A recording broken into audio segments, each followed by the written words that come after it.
Hello there, Flip here, and today we're going to be talking about Ororon due to popular demand, and I'm going to be going over his kit as well as explaining just why he isn't at all official power creep. Because despite the fact that he's a good unit in my opinion, people are very quickly overrating how good he actually is and the practicality of his kit. So I am just going to set expectations in line with what his performance will actually be. But before we do that, as always, if at any point during the video you're entertained or informed, make sure to drop a like and even consider subscribing as I talk on various topics regarding Genshin's meta and I'll try to keep you updated. And with that, let's begin. First, I guess I should tell you what the Gacha Life OC actually does. His elemental skill will send out a purple eyeball that will attack once and then afterwards bounce between enemies. And then his burst just summons a triangle thingy that will spin and continuously attack enemies for 9 seconds. Pretty simple abilities, though most of his value comes from his Ascension 1 talent. Genshin makes things overly complicated, so to summarize, he has a Night Soul points bar. When a Night Soul burst is triggered, which will just happen at the start of your rotation, you get 40 Night Soul points.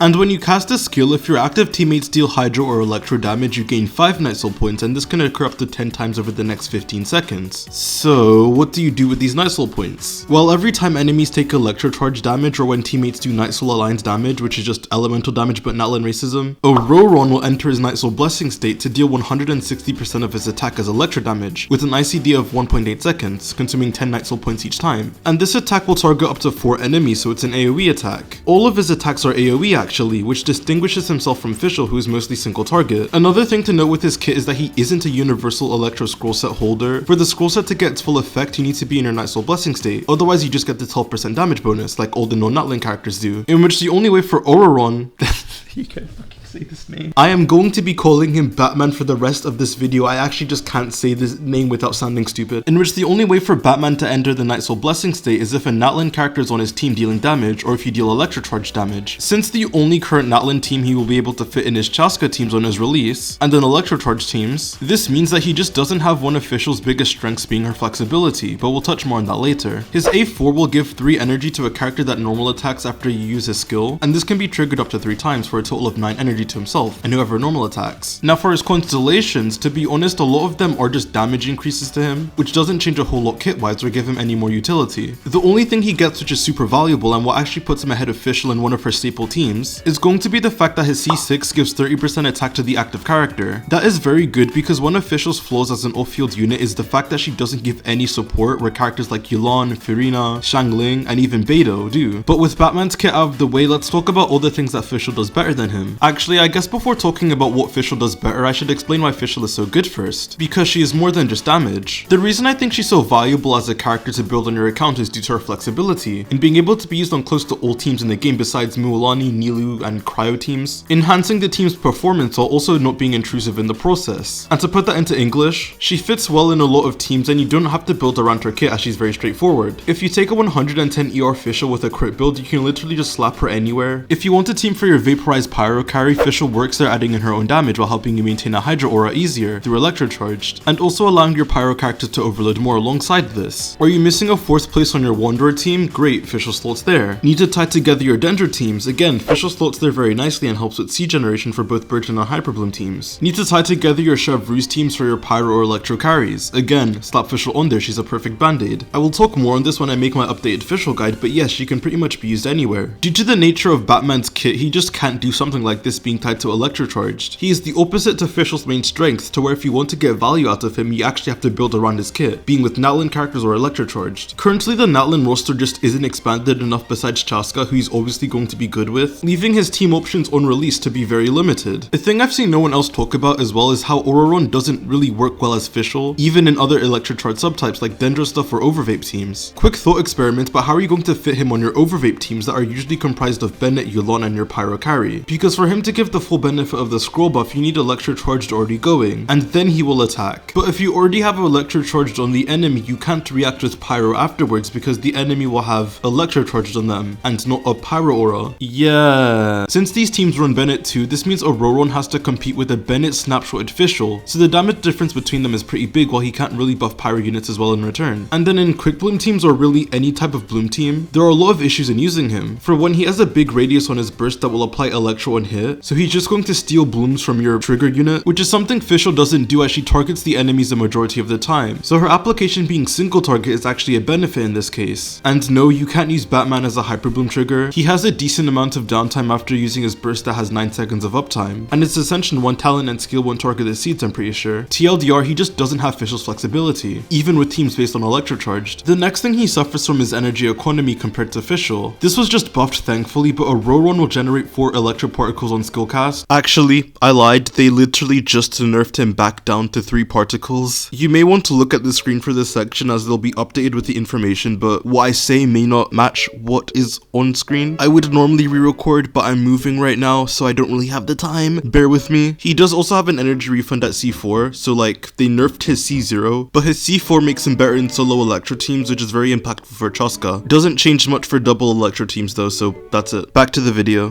Which are using 1 to rotation due to its cooldown, and with him restoring 9 energy for the on-field character, 9 for himself, and an additional 6 from the scroll set 2-piece effect, his energy generation overall is pretty solid, but you still are going to need to build some energy on your Ororon, especially in solo electro teams to burst every rotation, which is a third of his damage output. His energy requirements range from about 110 on double electro teams to 140 on solo electro teams. But if you compare that to Fischl, she just absolutely blows him out of the water in this department, even with his flat energy generation. Fischl is a character that never really needs to burst every rotation, as her burst just recasts Oz, which she can do with her skill, and this alternates every other rotation, which is significantly better than Ororon's energy refund, as she can essentially gain 2 rotations worth of energy every time she needs to burst. So even on solo electro teams, her energy requirements stay really low, generally close to 0, or maybe about 10 to 20 if you don't have any Favoniuses on the team. And for double electro teams, not only are her energy requirements non-existent, but she generates more energy than Ororon, even for the active character. Fischl has a 67% chance to generate a particle every time Oz hits an opponent. So on average at C0 you're looking about around 6 to 7 particles, and at C6 you're looking at close to 9 or maybe 9 if you're super lucky. And what this means is that if you have an electro on-fielder that is catching all these particles, like for example Chlorant, comparing their energy generation, Fischl is just a much better battery, while also not needing to build energy for herself. And because she generates more particles overall, it means that even your non-electro units can build less energy than they would need to on a team with Ororon. This is a level of comfort that he just can't come close to providing at all. And when looking at a Chlorant electrocharge team for example, you're going to need 2 Favoniuses to keep the requirements manageable, where Fischl can get away with only one of the characters having a Favonius on the team. So overall, Fischl is just better at generating energy. Next up to discuss is electro application, in which you don't have exact confirmation on his ICDs, but from what I've been told, in single target his skill should apply electro once, his burst applies electro once every 3 seconds on top of its initial instance of damage, which is 4 total from the burst. His A1 has no ICD, so rotationally you get around 8 or 9. So in total for Ororon, you're ranging from about 13 to 14 electro applications a rotation, which is good. But compared to Fischl, you first get Fischl's initial instance of electro application from summoning Oz, and then for his follow-up hits, Oz has a special ICD where he'll apply electro once every 4 hits or once every 5 seconds. This does share an ICD with her C6, so assuming you use a character that normal attacks frequently, you're looking at around 7 to 8 applications from the follow-up hits. Then your on-field character is obviously going to do reactions, and for each electro one they do that as an additional application, because of the fact that her Ascension 4 has no ICD. So assuming just 5 reactions, and also assuming you only normal attack 12 times, which is quite low, even on the lower end of Fischl's application you're still getting around 13 electro applications, which is basically Ororon's max output. To be fair, assuming you can swap out, Ororon's application is longer lasting, which can offer more flexibility in rotations,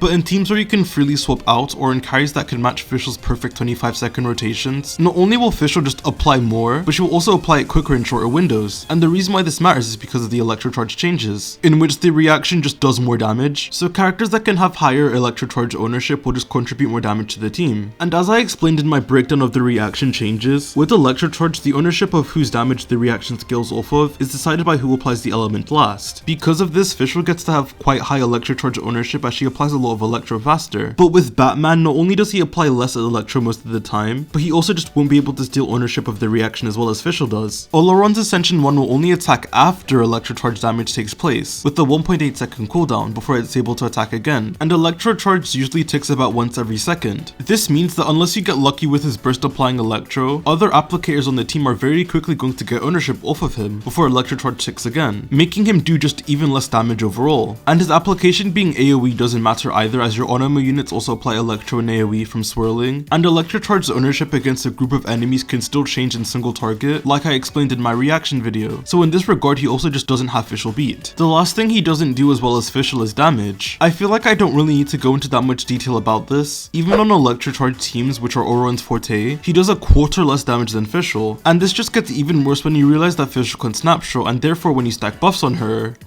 yeah. There are two common rebuttals to this I've heard when bringing this up, one being that he's on a support set and the other being AoE. To quickly go over the AoE point, I don't think it matters as much as people are making it out to be, because Ororon is being played on electrocharged teams. Yes, of course, the electrocharged teams that notoriously struggle against AoE content. It's not like those teams commonly run Animo units that trigger double swirls very frequently. It's not like the team performs better in AoE, and the biggest downfall of Sucre's Taser was the fact that it struggled against bosses due to Beta doing 0 damage in single target, so Fischl and Jingqiu had to pick up the slack. Or the fact that to make the team better you would run Yelan, the single target character, instead of Beto, the AoE character, because the AoE of the team was already so good. Why are we pretending that him having AoE is providing a benefit to this team archetype over Fischl, having higher single target output? Electrocharged teams just don't struggle against AoE content, so Ororon having more AoE damage really isn't bringing anything to the team. Now for the support set argument, it kind of falls apart when you realize this is the best set for his damage anyways, with him getting 40% damage bonus as well as having his energy requirements lowered. So trying to downplay how strong the set is for him just doesn't work. But if this is meant in the sense that he's a support in general, so it's fine that he does lower damage, then I agree. His numbers are clearly balanced around the fact that he also has supportive utility in his kit, which is why his damage is lower. Though just because an off-field damage dealer buffs, it doesn't mean they're better than someone who doesn't. As they're buffing, we need to outweigh all the other benefits that character provides. And in Fischl's case, there have always been buffers that can offset her in her teams. Nothing is stopping you from using Sara for your Chlorinde or Raiden teams, but for a C0 Raiden, buffing her personal damage doesn't outweigh Fischl's damage unless you're using it to push certain breakpoints for speedruns, and with Chlorinde it's the same case. You are generally going to use Fischl over Sara unless your Chlorinde investment is high enough to where losing Fischl's damage is worth it, or again if you're trying to push some speedrun breakpoints. And I know it isn't a direct one-to-one because Sara is a lot more clunky, and her buffs have low uptime, but the point I'm trying to make is that just buffing isn't enough of a reason to have a unit above another. And to summarize this whole section as a whole, Ororon isn't Fischl power creep because he just doesn't have the same traits as her that makes Fischl a top tier in the first place, nor does he particularly exceed her in teams you're using her in. But with this out of the way, we can finally talk about the one meta scenario I found where he's actually better than Fischl in one of her prominent teams. If you look at multi-target scenarios, Ororon is obviously going to be better theoretically, there's no point in doting on that, but as I've already explained, that doesn't really matter as the electrocharged archetype just doesn't juggle in AoE at all if you have an Animo unit, and that is going to be even more evident after the reaction buffs. So the only prominent Fischl team I found where Ororon is just going to be better than her even in single target is going to be in Chlorinde EC teams. And before you get your hopes up, this is only if you have C6 that also buffs Chlorinde's attack. Otherwise, even with the scroll buff, the damage difference between him and Fischl is way too drastic, that even when buffing Chlorinde and Furina, it doesn't make up for losing Fischl's damage output, as well as the fact that she helps Furina and Chlorinde build more damage as they don't have to build ER. Also, this isn't really better than Chlorinde's Aggravate team, C6 Chevreuse or Quick Bloom teams, which all still use Fischl, but yes, this is a non-Natlan DPS team where I can see him being a damage upgrade. This should also be the same case for Nuvolette teams, as Nuvolette and Furina make up a greater majority of the damage, and other things with Fischl losing C6 and Ascension 4 procs. There are also Chaska teams obviously where he's going to be better if you had to choose one, but that isn't really power creep, as power creep implies new things replacing old things, but you could never have used Fischl on Chaska teams, as Chaska isn't out yet. Moving on, I've already covered why he doesn't really work for Quick Bloom or Overvape teams, but people have been mentioning his prospects on Chevreuse teams when we get the Pyro Archon, but I personally have a lot of problems with this. First, I do think that in 5.31 Mavwika comes out, we are going to get a new supportive set that only she can use, so that it doesn't just cannibalize the scroll set. But even with that, why is the assumption that Ororon would be any better than Fischl for Chevreuse? The only team you could possibly use with him is going to be him alongside Mavwika and Chevreuse. That's it. Expanding off of the last point, do you know how flexible Fischl is for Chevreuse stuff? And Batman would only be able to play this one archetype of Chevreuse team. And I know we have high expectations for Mavwika, but this is also assuming she's better than using Bennett Chevreuse teams, which is the current best for Pyro on-fielders that already gives you more than enough buffs. Fischl also snapshots on these teams in which you can pretty comfortably get Chev's 40% attack, any artifact set she would use, and at least 2 stacks of her C6. I don't see a reality in which Ororon and Mavwika is able to outmatch this for Pyro damage dealers. And then taking a look at Electro damage dealers, there's a need for a better Pyro unit, especially for Chlorinde, as she's either bottlenecked by Xiangling's burst cooldowns or Toma who does close to no damage, in which being able to replace them would be very nice. sense. But now, if you have the Chlorines, Malvika, and Chevreuse core, why would you just not use Bennett here? And even if you don't use Bennett, assuming Malvika is similar to Fiorina where she does damage and buffs your team, Fischl just does more damage than Ororon and will benefit from the buffs better. And as we can see by the EC teams, Fischl's damage alone is more than enough to turn the tides in her favor, even if he has the scroll set. So to be honest, I don't know, future impact is dumb, we will see when Malvika actually comes out. To summarize this section, there's going to be some teams he's better than like Chlorine and Nuvola as well as Chaska. That's about it. Now with all of this being said, I think it's pretty clear that Ororon just isn't Fischl power creep. Ororon just can't play in a lot of Fischl's teams and they have very little overlap in their kits. Their only similarity is really that they are Electro Bow characters, but that's it. And I want to make it clear now that he's not a bad character, I think he's one of the better 4-stars released, but the narrative being spun that he's somehow Fischl power creep makes literally zero sense. He can be another good Electro off-field unit while also not being power creep to Fischl, or needing to be compared to her, as again there really isn't that much similarities between them. If I were to choose, I do think Fischl is better as she just has access to more teams, and stronger teams like her Aggravate teams, but that doesn't take away from Batman being strong too. The fact that Chlorine EC teams are now more in line with her other teams is a great thing, as well as him being a nice budget option for Nuvola or Chaska teams even at C0. So yes, even if he's not better than Fischl, he's still a great character in which if you're interested in his EC prospects or want to play Chaska team, I'd recommend building him. And do you guys want to know the funniest thing about this whole discourse? It's the fact that using Ororon alongside Fischl is actually going to be one of his better teams. Fischl closes the gap in Ororon's energy requirements, so when paired together he needs to build no ER at all. And there are a few teams in which they can be used together effectively. The first obvious one is the Beidou upgrade and Sucrose Taser teams, which in conjunction with the Electrocharge changes brings his team back into relevance. Batman gets to buff Fischl even further through the scroll set, and Fischl should be able to also snapshot his C6 buff. Couple this in with Sucrose using Hakushin Ring and you get the best variant of Sucrose Taser you can build. Chaska is also going to be able to use the Bird duo. You just play her as an Electrocharge driver basically, and these are going to be her best non-Bennett teams. All in all, instead of Fischl versus Ororon, it should really be Fischl and Ororon. But with that, I feel like I've covered everything regarding this argument and why he just isn't better than Fischl. So with that, thank you guys so much for watching. If you enjoyed the video, make sure to like, subscribe, and comment your thoughts, as I'd love to hear it and I respond to almost every single comment. Thanks again for watching, and I'll see you guys on the flip side. Peace.